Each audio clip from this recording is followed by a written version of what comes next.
you guys a better look at this mower here. As you can see, I use this heavily. It works fantastic, and I am getting, honestly, most of the year's use out of it, if for no other reason. Then I use the mulching attachment instead of the bag attachment, etc., which allows me to use it in the fall to mulch leaves up, which makes the natural fertilizer for the yard, etc. The nice thing about this entire set, for all of these tools that I've shown you, as well as some that I don't have, is that they all use the exact same battery. So I can swap it out from tool to tool, and I don't need to buy specific batteries for specific items, nor do I need to buy a battery or a couple of batteries for each one.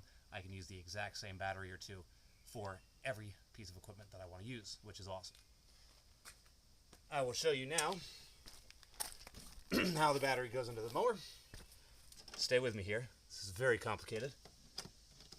Flip that door up, put this into the slot, push it down until it clicks, and close it. Pretty easy, right? So, once I get it out on the grass, I'm going to give you guys a look at how it works. The nice thing about this is that it automatically throttles from lower power to higher power depending on how much grass it's going through. So that way it doesn't burn through the battery faster than it needs to if you're on light patches of grass, but it really ramps up the power if you're on heavier patches of grass, which is awesome. So I'm going to walk out that way and back, give you guys a chance to look at how it cuts.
Simple enough, right?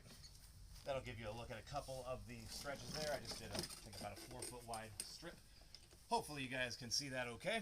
And I'll be honest with you, I am a little bit behind on replacing the blade on this.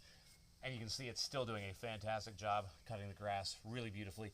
I have it set on about a mid-level height right now, simply because the terrain, as you guys can see, of my yard is a little bit on the rougher side.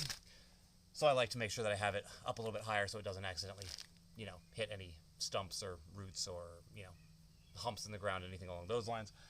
But even with the higher setting and even with a blade that I probably should have replaced by now because it's a couple of years old and I'm not doing a good job of sharpening it as often as I should, it still does a beautiful job of cutting the grass. You probably heard the throttle running a couple of times. I think most of that was on a low setting because it wasn't a super heavy patch of grass that I was mowing there. I think it throttled up once to a higher setting to give it a little bit more juice to make sure that it trimmed everything evenly. But like I said, it's really nice that it does it so smoothly where you don't have to burn through the battery faster than is needed when you're in a relatively, lightish or shortish patch of the grass from that point.